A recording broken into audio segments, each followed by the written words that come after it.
E aí, a partir de 37 até 45, né, quando finalmente vai ser expulsa do território chinês essa invasão nipônica, nós vamos ter diversos experimentos sendo conduzidos pelo exército japonês, principalmente em Harbin, que era o seu centro, né? E a gente vai falar hoje da unidade 731, mas não era só a unidade 731, você tinha várias outras unidades, você tinha unidades de experimentos com animais, você tinha unidade de experimentos químicos, você tinha unidade de experimento de várias coisas. A unidade 731, que a gente vai falar aqui hoje, né, era a unidade de experimentos com seres humanos. E ela tinha um nome especial oficial, que era Departamento de Prevenção de Epidemias e Purificação da Água. Reforçando essa ideia de fachada, né, de saúde pública, porque até a população japonesa, os soldados japoneses, ignoravam que realmente acontecia. Não, quem não tava ali dentro não sabe. Inclusive, assim, cara, quando termina a guerra e que vão ter os julgamentos, né, dos grandes responsáveis por crime de guerra, os criminosos de guerra de tipo zero, que são os que cometeram crimes contra a humanidade, né? Os japoneses são divididos.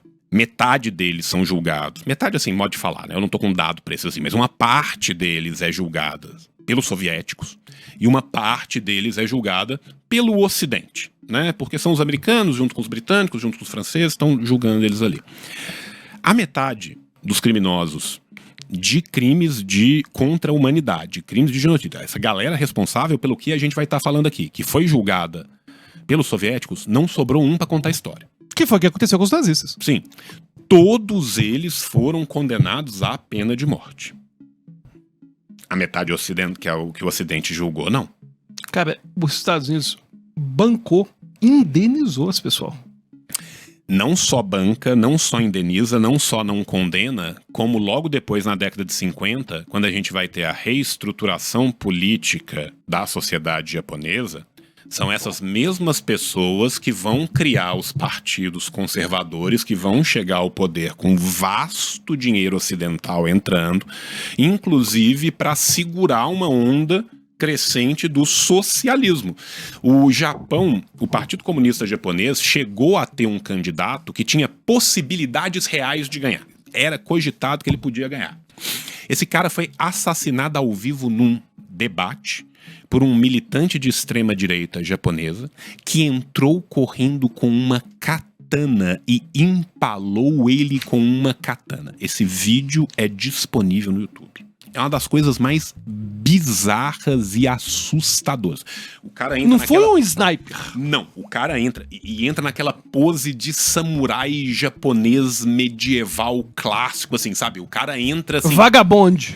O cara entra full período Musashi. Edo das ideias. Vai correndo, gritando, empala o maluco, velho. Doideira. Saca? Então, assim, tem essas coisas. Harbin, que a gente tava falando, né?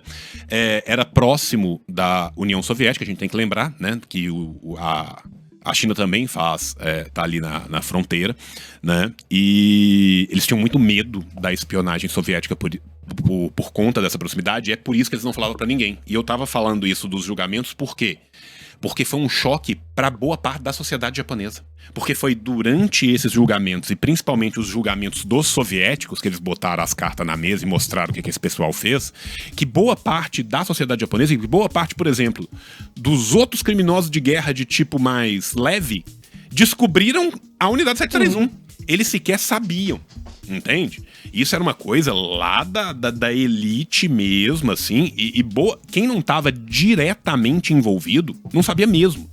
Boa parte da sociedade japonesa descobre isso nos julgamentos do pós-guerra, tá? Então, mano, a partir de Harbin, né, que vai ser o centro desses experimentos, né, nós vamos ter a criação da unidade 731, né, feita pelo Shiro Ishii, né, que eu não sei se é Ishii ou Ishi, mais uma vez pedindo desculpa, é foda, lacuna, o cara que não vem preparado, tem que dar um jeito, velho, o cara que não fala japonês tá de brincadeira. O cara que não vem preparado é foda, brincadeira. Né? E ele teve uma formação como médico militar tá? Na Universidade de Kyoto, com especialização em imunologia. E você lembra que eu falei da influência europeia? Ele visita a Europa na década de 30, em 1930, para estudar as violações do Tratado de Genebra sobre armas químicas. Né? Ele tinha um fascínio enorme, isso quem fala não sou eu, quem fala isso é o Harris no Factories of Death, tá? Pelo potencial da guerra biológica. Porque a guerra biológica seria a arma do pobre. Se você consegue fazer guerra biológica, é muito mais barata. Inclusive, se você pensa, né, na antiguidade, Mesopotâmia, não conseguimos. Não tem jeito. Como que você fazia o cerco a uma cidade? A partir do momento que a cidade se entrincheirava para dentro das suas muralhas, você começava a fazer o quê? Apodrecer a água da cidade. Toda cidade murada tinha um rio, tinha alguma fonte de água perto, porque o ser humano precisa de beber água. E aí o que você começa a fazer? Você começa a jogar bicho morto e gente que morreu na guerra em campo aberto no rio. Porque aí o pessoal vai ficar doente. Que aí todo mundo vai ficar doente e vai ficar fudido. Então o cerco, e isso foi usado depois na Idade Média, mas isso começa na Antiguidade, por isso que eu trouxe a Mesopotâmia aqui. O cerco era feito como? Com guerra biológica. Você apodrece o acesso à água, né? Por falar em acesso à água, você já falou, a gente tinha a maravilhosa fachada oficial de unidade de purificação de água. É um negócio absurdo. Meu irmão, a ideia de unidade de purificação de água é de cair o butico da bunda, né, cara? E os japoneses... Saca, é uma fábrica dos purificadores Europa. É, exatamente. Nossa, que saudade da minha aguinha da Purifique. Sabe o quê? Sim. E como eu disse antes, né, a gente tinha outras unidades. A unidade 100, né, que era com experimentos em animais. Não que se justifique, não que não seja tão cruel Mas a gente tá falando de tanta atrocidade. Mas nós estamos falando de tanta atrocidade, né? A unidade 516, que era a unidade de guerra química, e tinha várias outras. É óbvio, gente, que não era uma unidade por número, tá? A gente não chegou na unidade 731 e tem 730 unidades antes, né? Quem quiser ler mais sobre a descrição das próprias unidades, de como que ela fazia, tem um livro bem interessante do Barenblatt, que chama Plague Upon Humanity, né? Uma praga sobre a humanidade. Eu não acho que ele tenha tradução, tá? Mas é um livro interessante. Lembrando que tudo isso foi feito com aprovação do alto comando e de forma muito estratégica, muito fechada, né? O próprio príncipe Yasuhito Chichibu, que era o irmão do imperador Hirohito, visitou a unidade 731 em 1939, achou lindo, bateu palma, tava lá falando assim, não, muito bem, garotos, continuem, né? Tinha um vasto orçamento para isso, né? Que era um orçamento secreto via Ministério de Guerra, né? E por que vocês devem estar aí surpresos e falando assim, porra, João? E eu tenho certeza, cara, que isso vai ser o maior comentário desse episódio inteiro. Eu nunca tinha ouvido falar nessa merda. Eu nunca ouvi falar de unidade 731. E ela é muito desconhecida mesmo. Por quê? Porque a gente tem um silêncio ocidental, o Alberto já tinha falado aqui, porque os Estados Unidos tinham muito interesse nos dados experimentais. Comprou. Eles compraram, cara.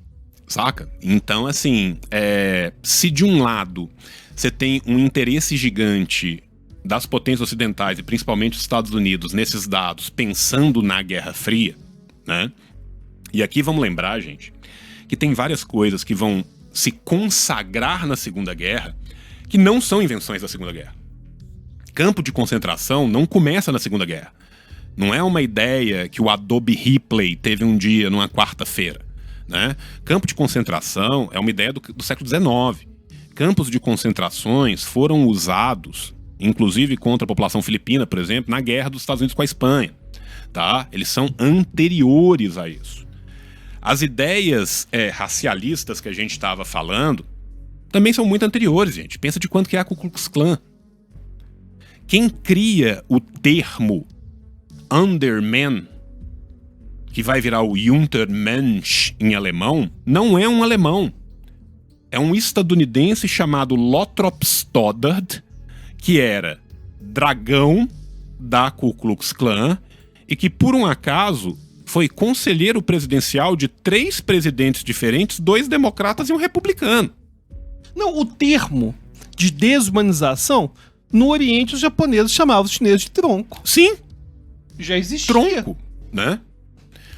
O russo tradicionalmente chama o alemão de mudo, porque eles acham a língua deles tão estranha que eles não sabem falar. O termo em russo para alemão é niemiecki, que é mudo. Um povo não fala. Gente, a palavra bárbaro, vem do grego barbaros, que é o estrangeiro. O que nós chamamos de bárbaro é literalmente a palavra grega para estrangeiro. Barbaros. E barbaros é uma onomatopeia. Ela vem de bar. Eles não entendiam a língua que os caras falavam. Então eles ficam falando barbaros. Né? Não só a gente tem todo esse escondimento, toda essa perseguição a essa memória do lado do Ocidente, como a gente também tem um negacionismo enorme dentro do próprio Japão. Por quê? Porque são os criminosos de guerra japoneses perdoados pelos ocidentais que vão se erigir nas grandes forças políticas japonesas da reconstrução do Japão. Sabe o que eu lembro? Não sei se eu já citei esse tratado filosófico importante, que é o meme do Chaves vendendo churros pra ele mesmo. Sim. Não sei se você já viu, não sei se você tem essa cultura do Chaves, né? Que aí o Chaves chega, ele sozinho tá vendendo churros, aí ele gostaria de um churros, aí ele dá a volta. Eu gostaria mesmo de um churros. O que aconteceu com o Japão foi justamente isso. Sim. Né?